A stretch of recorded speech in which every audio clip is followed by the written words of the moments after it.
इस कार्यक्रम के पुण्यार्जक हैं माता पिता श्रीमान रूपचंद जी जैन, श्रीमती कमला जैन, दिनेश जैन, रेखा जैन, दिवेश जैन, दिशा जैन, गंगवाल परिवार, प्रवासी मुंबई, निवासी ब्यावर।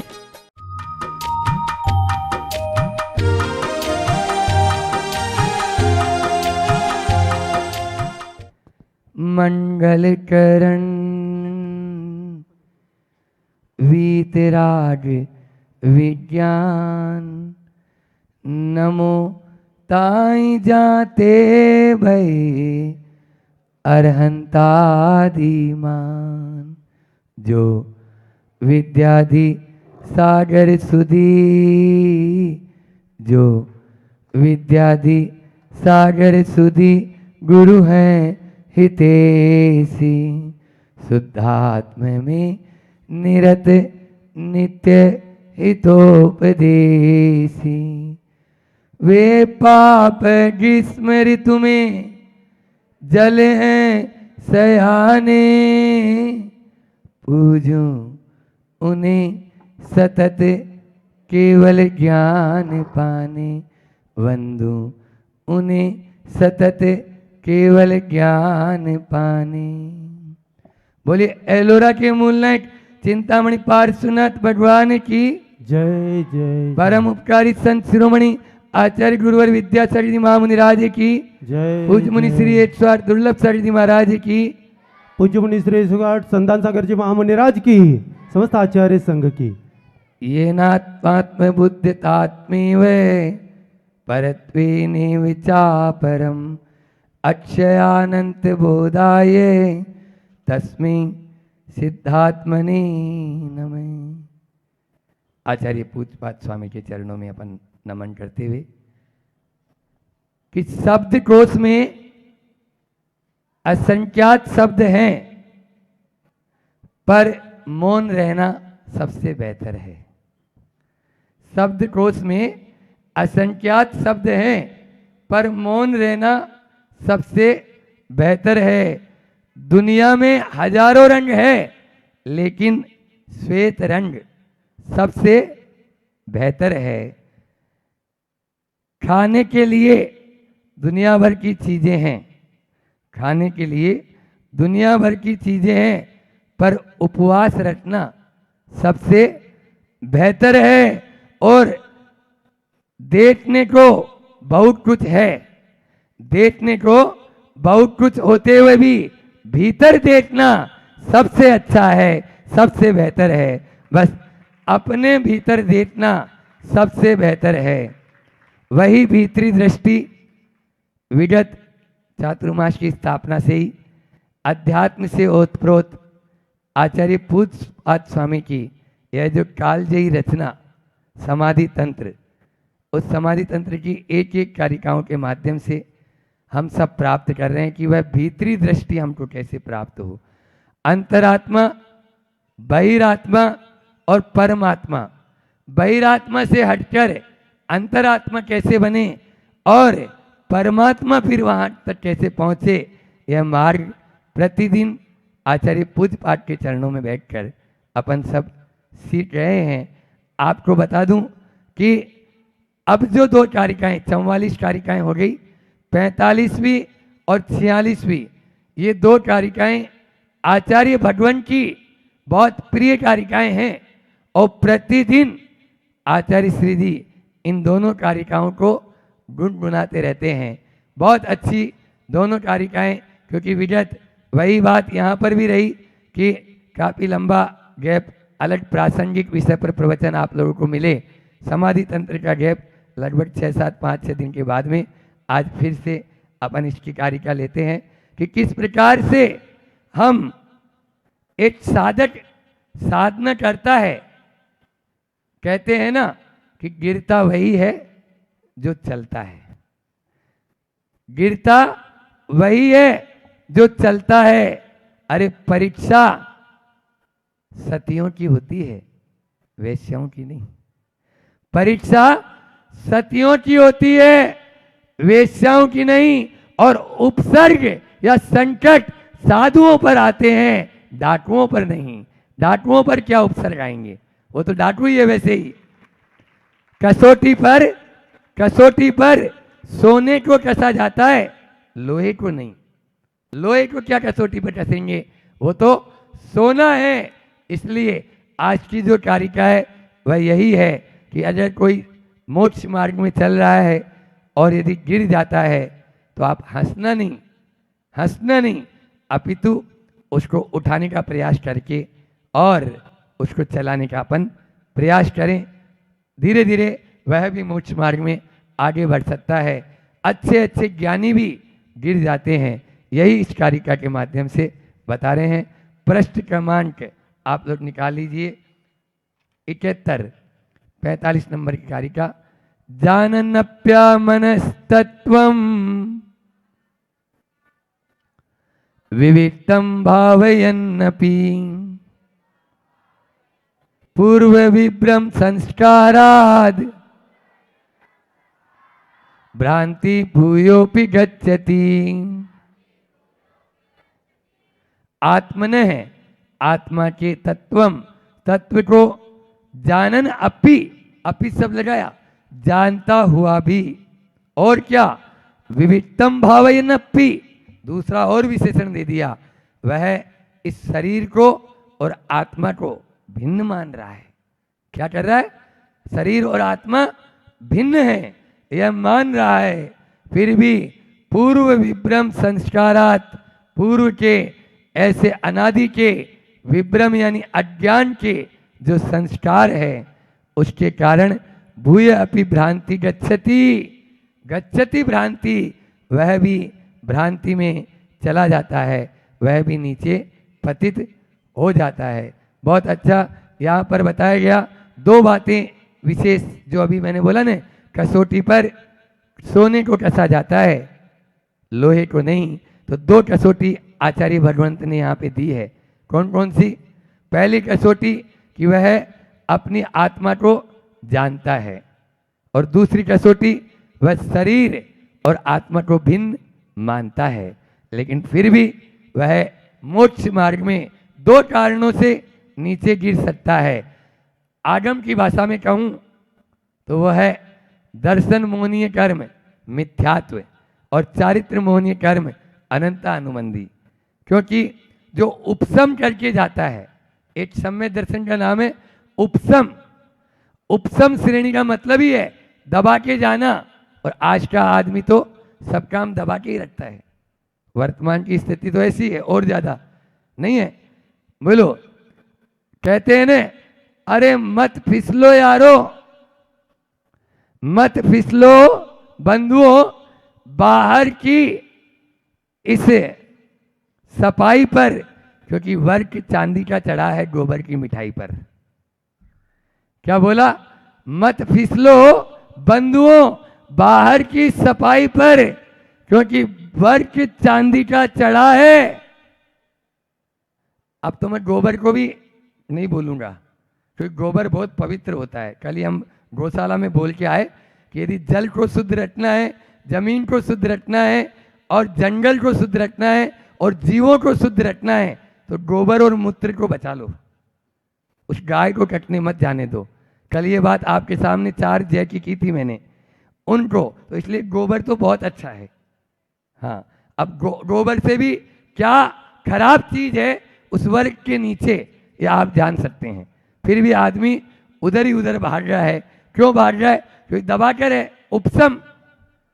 उपसम श्रेणी की हालत यही होती है। और यहाँ तो साधु की अपन बात कर रहे हैं, तो निश्चित रूप से यदि आप तत्व के अभ्यासी हैं तो इस चीज को अपन जाने कि वह दर्शन मोहनीय और चारित्र मोहनीय, ये आगम की भाषा। और सिद्धांत की भाषा क्या है?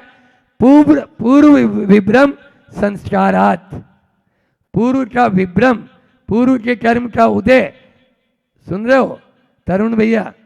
हाँ, कर्म का उदय होता है ना, तो पारसनाथ भगवान यदि तीर्थंकर भी सामने आ जाए तो वो 1 सेकंड आयु को बढ़ाने में सक्षम नहीं है। सेकंड तो बहुत बड़ा बोल रहा हूं, अपने यहाँ आगम की भाषा बोलते हैं समय, एक समय। इसलिए हम पूर्व विभ्रम संस्कारात, पूर्व के हमारे संस्कार ऐसे ही हैं, इसी प्रकार के संस्कार है। यहाँ पर वही बात कही जा रही है कि या तो वह तत्व को जानता हुआ भी और भेद विज्ञान को मानता हुआ भी वह आगे नहीं बढ़ पा रहा। आगम में उदाहरण मिलते हैं, 2 बार उपसम श्रेणी चढ़ा एक जीवन काल में। कौन सा गुण स्थान होता है? बोलो, 11वां गुण स्थान। उस 11वें गुण स्थान को छूकर आया और उसके बाद में नीचे पतित हुआ और फिर से वापस गो टू पवेलियन। बोलो, मिथ्यात्व अवस्था को प्राप्त हो गया। पूरे जीवन काल में 4 बार उपसम श्रेणी चढ़ सकते हैं, ऐसा फिर तो जाएंगे ही जाएंगे। अधिकतम 266 सागर, कितना काल? 266 सागर काल तक। बोलो, 132, 132, बहुत लंबा समय पीरियड है। समय वह मिथ्यात्व अवस्था में ही रहेगा, इतने काल तक रह सकता है। लंबा अधिकतम काल यदि रहेगा तो 266। तो यहाँ पर भी वही बात कही जा रही है कि अपन को, क्योंकि किसी ने सत्य कहा है कि सफल होना आसान है। क्या बोला? सफल होना आसान है, लेकिन सफल बने रहना बहुत कठिन। सफल बने रहना बहुत कठिन। एक बार सफलता प्राप्त हो जाएगी। जब आचार्य श्री जी दीक्षा देते हैं ना, तो आचार्य श्री जी तुरंत बोलते हैं शिष्यों को, मेरे पास में या मैं जो कुछ भी दे सकता था सब दे दिया, अब आपको अपना मार्ग स्वयं को तय करना है। आपको अपना मार्ग स्वयं को तय करना है, क्योंकि सफल तो हो गए, लेकिन सफल बने रहना बहुत बड़ी बात है। यह आज का टीम कोटेशन है कि सफल होना तो आसान है, लेकिन सफल बने रहना बहुत कठिन है। एक बार आदमी सफल हो गया, लेकिन उसको बरकरार, आदमी साइकिल से गिरता है, थोड़ी सी खरोंच आती है। थोड़ा सा बड़ी मोटरसाइकिल से गिरता है, थोड़ी ज़्यादा खरोंच आती है। और थोड़ा कार आदि से गिरता है तो ज़्यादा और ज़्यादा हो जाएगा, थोड़ा सा ट्रैक वगैरह हो जाएगी। लेकिन ये फ्लाइट में चल रहा है और फिर गिरता है तो महाराज उसकी तो कुछ नहीं, पूछो ही मत। ये हालत होती है। समझ में आ रहा है? ये 2 बैठे हैं ना साधु, इसी प्रकार के मार्ग में चल रहे हैं। तलवार की धार बोला 80 धारा व्रत। क्या बोला? 80 धारा व्रत। लेकिन फिर भी जब कर्म का उदय आता है, सब डामाडोल हो जाता है। कुछ भी काम करता, पूर्व विभ्रम संस्कारात, बहुत अच्छी एक कारिका है, जानन्नप्या मनस्तत्वम विभिन्न भावयन्नपि, और पूर्व विभ्रम संस्कारात भ्रांति भूयोपि गच्छति। वापस वहीं पुनर्मुष्को भव, पुनर्मुष्को भव, पुनर्मुष्को भव, वहीं पर चला जाता है जहाँ से आए थे। तो ये जानता हुआ भी वहीं पर करता है। करें क्या? होता ये है कि मारवाड़ी में कहावत है, बैठे तरुण भैया, तो कि जाका पड़गा स्वभाव जो जासी जीव सू। क्या बोला? जाका पड़गा। मान लीजिए यहाँ मराठी में भी शायद उसकी एक कहावत है, मुझे पूरे शब्द नहीं आ रहे यहाँ पर, कि मूल स्वभाव जाइना, उसमें आता है मूल स्वभाव जाइना। मूल स्वभाव नहीं जाता, वो कितना भी हो जाए वो कहीं ना कहीं से उसका स्वभाव आ ही जाएगा। और आज की स्थिति तो ऐसा है कि मान लीजिए कोई घसियारा है और उस घसियारा को आमदार बना दिया, मान लो वो मंत्री बन गया, अब क्या करेगा? तो वो वहां पर जो उसका स्वभाव है वो छोड़ नहीं पाएगा ना। पूर्व विभ्रम संस्कारात भ्रांति भूयोपि गच्छति, वह वापस भ्रांति के वसात वहीं चला जाता है। और नाली के कीड़े को नाली में ही आनंद आता है। आपने वो कहानी सुनी होगी, यो यत्र निवसन्ना सो तत्र रुड़ते रतिम, जो जहाँ रहता है ना वहीं रमने लग जाता है। हुआ ऐसा, एक नाली में एक सुअर को पड़ा हुआ देखा, एक देवदूत उधर से गुजर रहा था। उसने सोचा इसको थोड़ा सा बाहर उठा के रख दूं तो कम से कम इसको अच्छा रहेगा, या अपने साथ स्वर्ग में ले चलता हूं।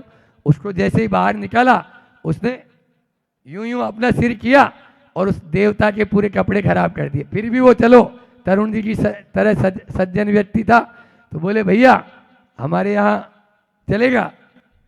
बम्बई में बहुत अच्छा है, वहाँ बड़ी बड़ी, तो वहाँ पर बढ़िया आपको सब कुछ सुविधा मिल जाएगी। कहाँ तुम यहाँ पर नाली में पड़ा है? तो वो बोला हाँ चलूँगा। थोड़ी सी दूर के लिए तैयार हुआ और जैसे ही चलने को हुआ वो पूछता है क्यों आपकी बम्बई में ऐसी नाली मिलेगी वहाँ पर? तब वो भी सोचते हैं कि भैया तो यहीं अच्छा है, अब ले चलने से कोई फायदा भी नहीं, नाली के कीड़े को नाली में ही आनंद आता है। लेकिन फिर भी अपन को उसको हंसना नहीं है, समझ में आ रहा है? उसको देखकर निकालने का प्रयास तो करो। उनको आपने संत एक रैदास हुए हैं, उनका नाम सुना होगा। 100 बार बिच्छू ने काटा लेकिन फिर उस बिच्छू को बाहर निकाल रहे हैं, फिर काट रहा है, फिर निकाल रहे हैं। एक व्यक्ति ने बोला तुम मूर्ख है क्या, कितने बार काट लिया और फिर उसको यानी तेरे ऊपर जहर छोड़ रहा है? बोले जब वो अपना स्वभाव नहीं छोड़ सकता तो मैं अपना स्वभाव कैसे छोड़ूं? वो अपना स्वभाव नहीं छोड़ सकता तो मैं अपना दया का स्वभाव कैसे छोड़ सकता हूं? दया का स्वभाव कभी मत छोड़ना, यह अपना मूल गुण है। यदि उस मूल गुण को अपन पालन करेंगे तभी उसको निकाल पाएंगे। लेकिन तभी ये हमारे भीतर में आएगा जब हम न धर्मो धार्मिक के बिना, धर्म धार्मिक के बिना नहीं है, धर्मात्मा रहते हैं तो धर्म जीवित है और धर्मात्मा ही नहीं है तो कहाँ से होगा? आज तो हम एक आता है क्या बोलते हैं उसको मोबाइल में, व्हाट्सअप है ना, तो अच्छी खबर को कितना फैलाते हो, अपने अपनी गरबान में झांक के देख लेना, यहाँ बैठे हुए हैं सब कुछ। और बुरी खबर आ जाए तो बोलो, कोई भी बुरी खबर आती है, कई लोगों का तो ऐसा ही है, सबसे पहले आज ये बताओ त्याग कर देंगे यहाँ पर बैठे हुए जितने कि महाराज जी कोई भी ऐसी खबर आएगी जिसमें देव शास्त्र और गुरु के ऊपर यदि आंच आ रही है उस खबर को हम आगे फॉरवर्ड नहीं करेंगे। बोलो हाथ उठाओ। हाँ, बच्चे तो करेंगे ही नहीं क्योंकि मोबाइल का उपयोग नहीं करते हैं। बहुत बढ़िया, तरुण जी तो बहुत बढ़िया, बहुत अच्छा, करते ही नहीं है तो करते भी नहीं है, बहुत ही अच्छा है। क्यों एलोरा वाले करेंगे? फिर आप देख के मूठ माटी की ये पंक्तियां सार्थक है, इनको सुनाकर आपको जो है फिर आगे देंगे कि निरंतर मूठ माटी में बहुत अच्छी बात लिखी आचार्य श्री ने, आज के 40 साल पहले ये पंक्तियां लिखी थी कि निरंतर अभ्यास के बाद भी स्खलन संभव है। निरंतर अभ्यास के बाद भी स्खलन संभव है। प्रतिदिन, उदाहरण सुनो, प्रतिदिन बरसों से रोटी बनाता खाता आया है तथापि वह पाठ शास्त्री की पहली रोटी करड़ी क्यों बनती है बेटा? इसलिए सुनो, आयास से डरना नहीं और आलस से कभी करना नहीं। जो साधक मोक्ष मार्ग में चल रहे हैं वो आयास से डरे नहीं, पुरुषार्थ अपना पूरा रखें और आलस से कभी करे नहीं। कोई कंपनी को सीए साहब बैठे उनके सुपुत्र, यदि कोई कंपनी को भी ऊंचा उठाना है तो दो ही चीज को याद करके ले जाओ, दोनों सूत्र, कि पुरुषार्थ में कमी न करो और आलस से कभी करो नहीं। आयास से डरना नहीं और आलस से कभी करना नहीं। ये पंक्तियां हैं मूठ माटी की। आचार्य श्री जी हमेशा ये कहते हैं कि समझ न थी, आचार्य श्री जी का हाइकू, समझ न थी अनर्थ किया, आज समझ रोता। आज समझ रोता। हर इंसान की यही कहानी मिलेगी आपको। जब तक उसको समझ नहीं होती है, जब तक वह अज्ञान की अवस्था में जीता है, जब तक वह बहिरात्मा की दृष्टि से देखता है, तब तक उसको समझ नहीं थी, इसलिए पाप कर्म का बंधन ही करता चला गया। और जैसे ही समझ आई तो अब उसको लगता है मैंने ये क्या अनर्थ किया, मैंने ये क्या किया है। हाँ मिथ्यम दुठड़म, मैं अपनी निंदा करता हूँ, मैं आपकी आलोचना करता हूँ, मैं अपनी गरा करता हूँ। और जो इस प्रकार के परिणाम बना लेता है उसका कल्याण भी हो जाता है। ये और बता दूं, हाँ, पाप कितना किया ये महत्वपूर्ण नहीं है। वर्षों का या अनादि का पाप किया हुआ आपको पुण्य भी अनादि तक करना पड़ेगा, ऐसा कोई भी ग्रंथ नहीं बोलता। आचार्य कुंद हो, चाहे आचार्य पूज्यपाद हो, चाहे आचार्य समंत भद्र स्वामी हो, चाहे आचार्य उमा स्वामी महाराज हो, चाहे आचार्य अकानंद स्वामी हो, ये नहीं कहते तूने पाप कितना किया, बस तेरी दृष्टि भर मुड़ जाए तो पाप को साफ करने में टाइम नहीं लगेगा। वर्षों का अनादिकावत किया हुआ पाप भी तो पल भर में चुटकी के साथ में साफ कर सकता है। यही स्थिति यहाँ पर जानन्नप्या मनस्तत्वम विभिन्नम भाव यन्नपि और पूर्व विभ्रम संस्कारात भ्रांति भूयोपि गच्छति। हम बस भ्रांति के वसात अपने आप को गिराए नहीं, अपन उस संस्कार ऐसे आ भी जाते हैं, यदि ऐसी अवस्था भी आती है तो अपने संस्कारों को ऊंचा उठाने का ही प्रयास करें, नीचे गिराने का नहीं। और वो तब होगा जब देव शास्त्र और गुरु का सामीप्य होगा, तो आपके परिणाम हमेशा उत्तरोत्तर ऊंचे उठते रहेंगे। परिणाम हमेशा ऊंचे उठते रहे, इसी भावना के साथ अहिंसा परमो धर्म की आचार्य गुरुवर विद्यासागर महामुनि राजे की गिरता चला जाएगा।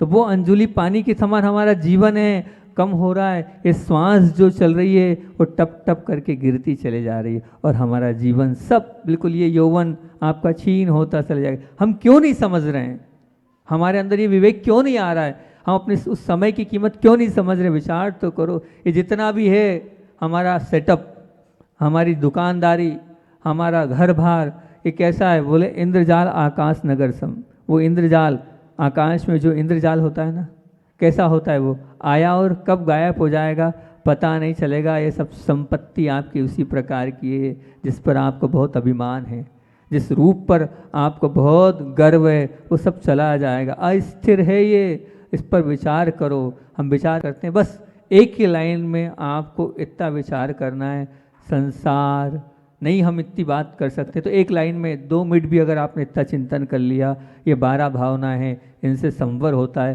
पहली भावना है क्या, बोले अस्थिर भावना है। तो क्या बात हमें चिंतन करना है, अनित्य भावना है। ये क्या क्या करना है हमें, संसार, शरीर और भोग क्या है, इनकी अनित्यता का हमें चिंतन करना है। ये नित्य नहीं है, ये नित्य नहीं। इतनी बात हम अगर चिंतन में ले आएंगे, मंथन में ले आएंगे और उस पर बार बार विचार करेंगे, तो निश्चित तौर से उतने समय तक हमारे कर्मों का संवर होता चलेगा। दूसरी भावना कौन सी है, बोले अशरण भावना। अब आप अनित्य नहीं हो पा रहे हो तो क्या होगा, अशरण का चिंतन करो, क्योंकि अशरण से तात्पर्य कोई शरण नहीं है। कहते हैं जब वो काल सिंह ने मृग चेतन को घेरा भवन में, हारा घेरा है वन में, तो क्या हुआ, नहीं बचावन हारा कोई, यो समझो मन में कोई नहीं आएगा। काल सिंह से तात्पर्य क्या, जब मृत्यु आएगी तो आप तड़पते रहोगे, तब भी आपको कोई बचा सकता है क्या, नहीं बचा सकता, बिल्कुल नहीं बचा सकता। एक बात ध्यान रखना, कोई नहीं बचा सकता। चिंतन चलेगा आपका। कहते हैं कि पत्थर पर, बहुत अच्छी बात बोली है, बोली क्या वो तो है, घटित है। पत्थर पर बिच्छू बार बार जब क्या करता है, डंक मारता है।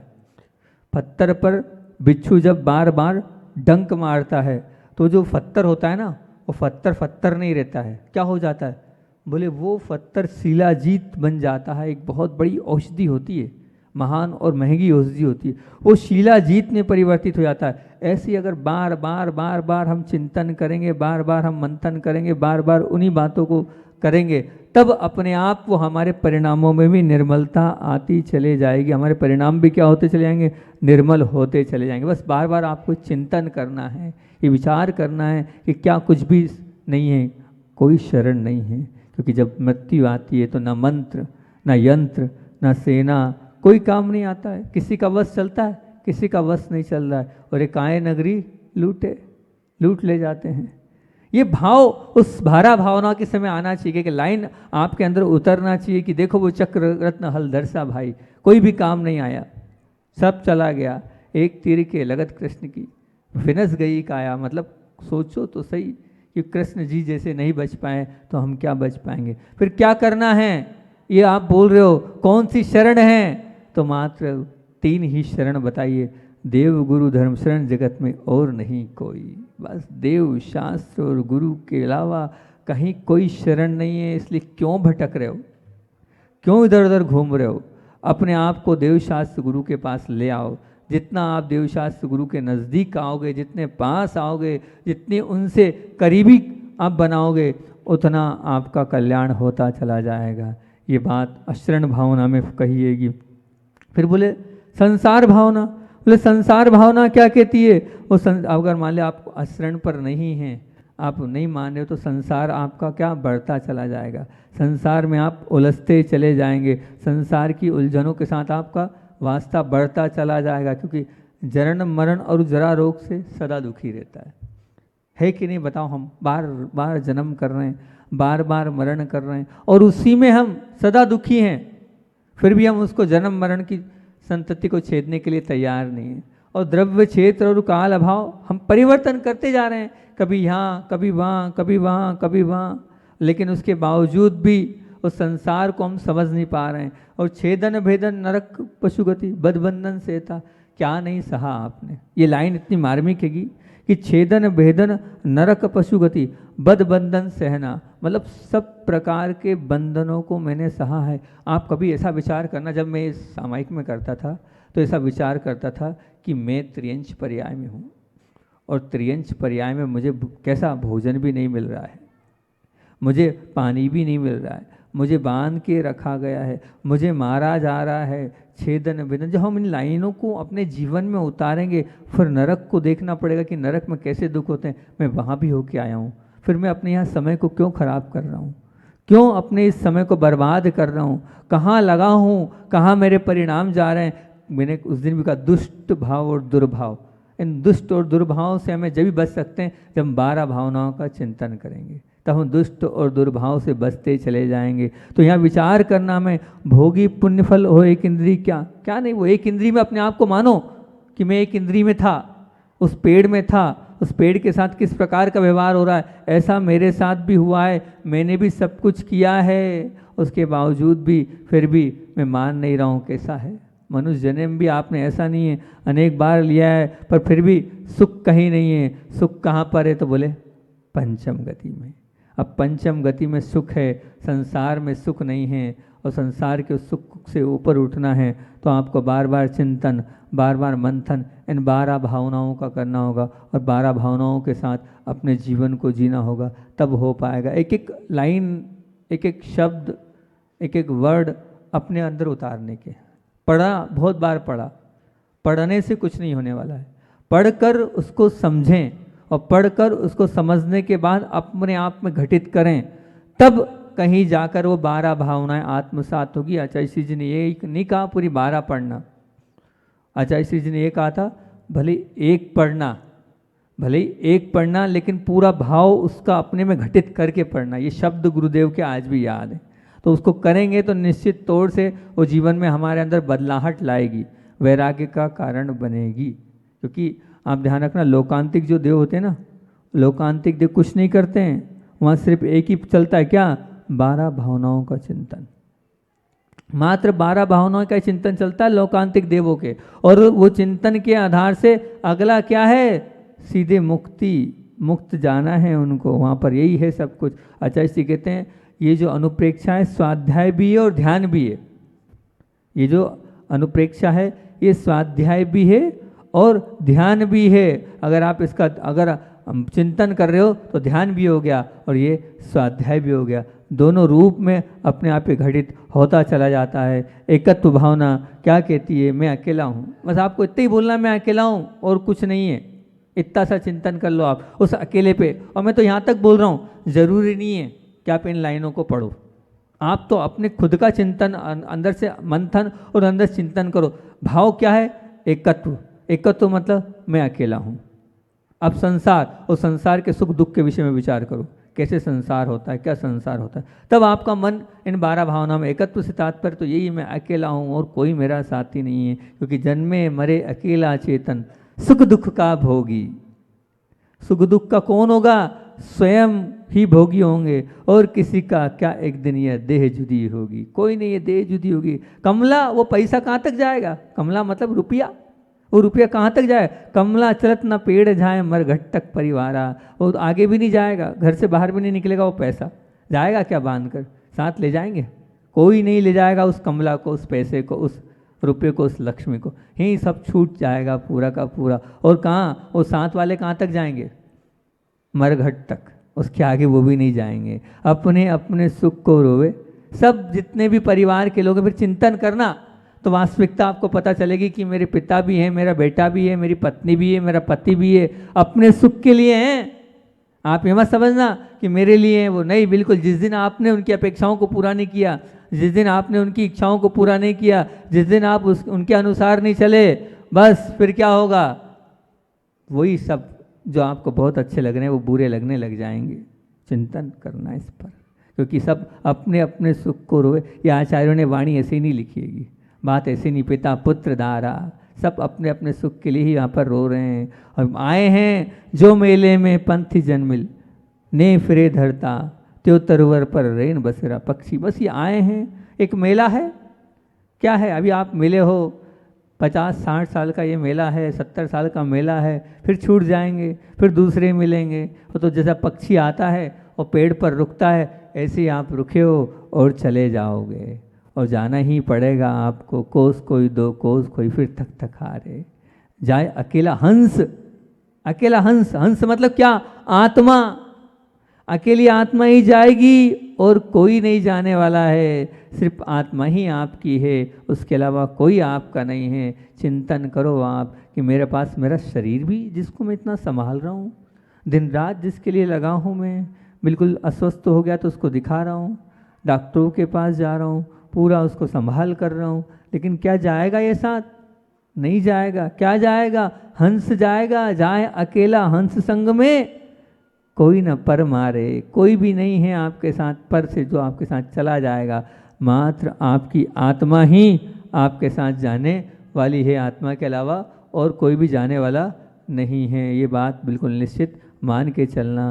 ये चौथी हमारी एकत्व भावना हो गई हैगी। और भिन्न भावना के लिए बहुत अच्छा हैगा समय, लेकिन भिन्न भावना क्या बोल रही है, मतलब क्या, सब कुछ क्या, मोह रूप मक तृष्णा जल में, मिथ्या जल चमके। मिथ्या जल चमक रहा है, से तात्पर्य क्या है कि जितना भी है वो जो जल, वो हिरण का यहाँ पर उदाहरण दिया है, कहाँ, रेगिस्तान का वो उदाहरण दिया है कि रेगिस्तान में क्या होती, धूप की वो लहरें होती हैं, उन लहरों को देखकर वो हिरण क्या करता है, वो देखता है पानी मिल गया, पानी मिल गया, पानी मिल गया, और वो भागता है, भागता है, भागता है, और उस पानी के पीछे अपनी जान को क्या गवा देता है। लेकिन पानी मिलता है क्या? वो तो एक भुलावा है, वो तो एक दिखावा है, वो तो एक क्या है, धोखा है। ऐसी धोखे में हम हैं, हमने भी ऐसे धोखा पाया है, और सबके पीछे हम भाग रहे हैं, उनके पीछे लगे हैं, इनके पीछे लगे हैं और दौड़ रहे हैं। उसी प्रकार दौड़ रहे हैं हम, अपने आप को दौड़ता हुआ समझें, और भटक रहे हैं हम। जल नहीं पावे प्राण घबावे, भटक भटक मरता। हम भी ऐसे होंगे। और वस्तु पराई माने अपनी, भेद नहीं करता। क्यों तू पराई वस्तु को अपना मान रहा है? क्या वो पराई वस्तु तेरी हो सकती है? 3 काल में वो तेरी हो नहीं सकती है, फिर भी उस पराई वस्तु को तू अपना मान रहा है। कहाँ जा रहा है? क्यों मान रहा है? सब कुछ पराया है, अपना कुछ नहीं है, फिर क्यों हम पराई वस्तु को अपना? एक लाइन सिर्फ इतनी वैराग्य को दे देगी, एक ही लाइन, इस पर आप सामायिक करना। वस्तु पराई माने अपनी, भेद नहीं करता। एक एक 2-2 लाइनें बहुत अच्छी, एक एक भावना में, भाई इसको ले लेना, बस इसकी माला फेरना। वस्तु पराई माने अपनी, भेद नहीं। आचार्य जी के मुख से सुनिए लाइनें बार बार। वस्तु पराई माने अपनी, भेद नहीं करता। वस्तु पराई माने अपनी, भेद नहीं करता। अपने आप वैराग्य उमड़ेगा, अपने आप अंदर से परिणामों में निर्मलता आएगी जब ये बात अपन करेंगे तो, कि हाँ ये लाइनें हैं, इन लाइनों के माध्यम से आप अंदर उतर सकते हो। तू चेतन और देह अचेतन, यह जुड़ तू ज्ञानी। तू चेतन है और ये सब कुछ क्या है, अचेतन है। और चेतन और अचेतन जब एक हो नहीं सकते हैं तो क्यों लगाए? ज्ञानी है तू, फिर उसके बाद इस जड़ में काय को उलझाए? नहीं उलझना मुझे, नहीं फंसना मुझे। मुझे तो ये मानना मैं चेतन हूँ, मुझे अचेतन की ओर नहीं जाना है, मुझे अपनी चेतना की ओर जाना है। मिले अनादि यतन से बिछड़े, जय पय और पानी। मिले बड़ी मुश्किल से ये क्या मिला है? ये मनुष्य पर्याय आपको मिली है, पर इस मनुष्य पर्याय की सार्थकता कब होगी? जब आप पूरी सार्थकता के साथ, अंतरंग परिणामों के साथ अपने आप को इसमें डुबाओगे, तब मिलेगा। क्योंकि रूप तुम्हारा सबसे न्यारा भेद ज्ञान करना आप ही कर सकते हो, और कोई नहीं कर सकता भेद ज्ञान। भेद ज्ञान की ताकत इस मनुष्य पर्याय के साथ ही, और आप भेद ज्ञान कर सकते हो, लेकिन कहाँ? हम कहाँ मान रहे? एक भी यहाँ बैठा हुआ इतना बता दे कि हम 5 मिनट के लिए बैठते हैं और ये मानते हैं आत्मा अलग है और शरीर अलग है। कोई बैठता है? कोई चिंतन करता है? कोई बोलता है कि नहीं मैं अलग हूँ और मेरी आत्मा अलग है? इतना ही तो चिंतन करने को बोल रहे हैं। भिन्न मान ले रे, तू स्वीकार कर ले कि तेरी आत्मा अलग है, तेरा शरीर अलग है। इतना ही तो स्वीकार करना है, इतनी भावना तो करना है। हम कहाँ करते इतनी सी भावना? हमने माना ही नहीं है, हमने शरीर को अपना माना है।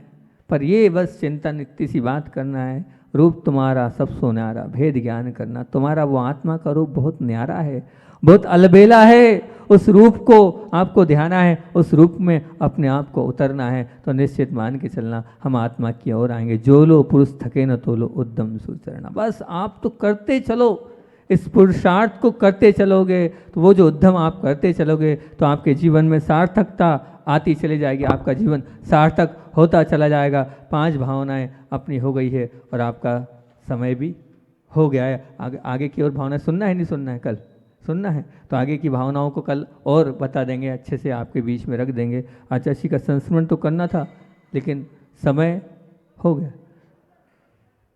कर दें। चलो ठीक है। कल भैया जी ने एक संस्मरण हमें याद दिला दिया था, बहुत पहले हमने उस संस्मरण को सुनाया था। उस संस्मरण को हम सुनाकर अपनी बात को विराम देंगे। आचार्य भगवान का बात थी जब हम लोग जगदलपुर जा रहे थे। भैया ने कहा वो संस्मरण आपका बहुत अच्छा लगता है, कल ही बोल रहे थे, आप सुना देते हैं कि हम लोग जगदलपुर जा रहे थे और जगदलपुर योग संयोग की बात है कि आचार्य भगवान के पास काफ़ी लंबे समय तक, लगभग 8 से 10 वर्ष उन्हीं के साथ रात्रि विश्राम करने का मौका मिल जाता था। और बिहार में तो लगभग हम ही उनके साथ विश्राम कर लेते थे। और जब जगदलपुर जा रहे थे और रास्ते में दिन में गर्मी थी, वहाँ मौसम गर्म होता हैगा, और दिन में गर्मी थी तो हम लोगों ने, एक बहुत बड़ा हॉल था, विद्यालय में रुकते हैं, आचार्य श्री गर्मी के कारण खिड़की और दरवाजे के सामने उनका पाटा लगा दिया। लगाने के बाद लगा तो दिया, फिर उसके बाद जो है उस कोने में एक तरफ हम, क्योंकि गुरुजी के नज़दीक हिम्मत नहीं होती थी, तो एक कोने में हम खिड़की के आगे उस तरफ हम लेट गए। एक महाराज जी और थे, लेट गए। अब लेटे थे और मौसम ने ली करवट, और रात में आ गई क्या, तेज़ बारिश। बारिश जैसे ही हमारे लगभग 12 साढ़े 12 बजे बहुत, अब हम गीले होने लगे। तो गीले होने लगे तो हम बहुत, देखो थकान तो हो जाती थी, थकान तब बिहार किया लंबा, तो हमें नींद में अपनी बारिश दिखी, हम गीले हो गए और हमने अपनी खिड़की को पीछे लगाया और बंद कर दिया। अब उधर जो थे, अब उधर ध्यान नहीं रहा। अब फिर उसके बाद जब बाद में 2:30-3 बजे हमारी नींद खुली तो हमें लगा पाटा हमारा गीला था। उधर देखा तो आचार्य श्री का पाटा, तेज़ हवा चल रही है और पूरे पाटे पे पानी की बौछार है। और गुरुदेव बिल्कुल 2:30 लगभग बजी होगी, और गुरुजी जब से क्या हैं वो बैठे होंगे, ना खिड़की बंद ना दरवाज़ा बंद, दोनों तरफ से हवा। और गुरुजी जो हैं भगवान के वत एकदम जैसे प्रतिमा बैठी रहती है ऐसे बिल्कुल बैठे हैं, क्योंकि खिड़की दरवाजे खुले थे, बाहर से पूरा उजाला आ रहा था, ऐसे चमक रहे थे वो कि क्या, हमने लगा कि क्या किया हमने, अपना खिड़की तो बंद कर ली। मैं यहाँ रात्रि विश्राम किस लिए कर रहा हूँ? सुबह उठ के आचार्य श्री से क्षमा याचना करी, उस वक्त तो हमने खिड़की बाद में तो बंद कर दी। आचार्य श्री से बोला तो आचार्य श्री जी ने बड़े अच्छे से एक ही बात बोली, बोले भैया कर्मों की निर्जरा करने का मौका मिला, बहुत आनंद आ रहा था। अब मैंने कहा आप खिड़की बंद कर लेते, कर तो लेता, वो तो हाथ से हो जाती, मुझे उठना भी नहीं पड़ता। पर बताओ करता तो परिचय जय होता क्या? करता तो परिचय जय होता क्या? परिचय जय करने में ज़्यादा नंबर मिलेंगे ना, उसमें तो संवर ज़्यादा होगा। तो परिचय तो हमें मौका मिला है तो छोड़े क्यों? 12 साढ़े 11 12 बजे से गुरुदेव ध्यान में बैठे थे, पानी में गीले हो रहे थे, हवा बिल्कुल एकदम वेंटिलेशन में बैठे थे, लेकिन उसमें भी वो आत्मा का रसपान कर रहे थे। और हम हैं कि क्या थे, वो अपनी खुद की गलती स्वीकार करते हैं कि अपना ध्यान रखा और अपना तो बंद कर लिया, लेकिन वहाँ तक ध्यान और वहाँ तक दृष्टि नहीं पहुँच पाई। लेकिन उसमें भी गुरुदेव ने पूरा आत्म संबल के साथ और आत्म उपयोग के साथ अपने परिणामों को निर्मल रखते हुए और आनंद लिया। ऐसे गुरुदेव बोली आचार्य भवन विद्यासागर जी महामुनि राज की।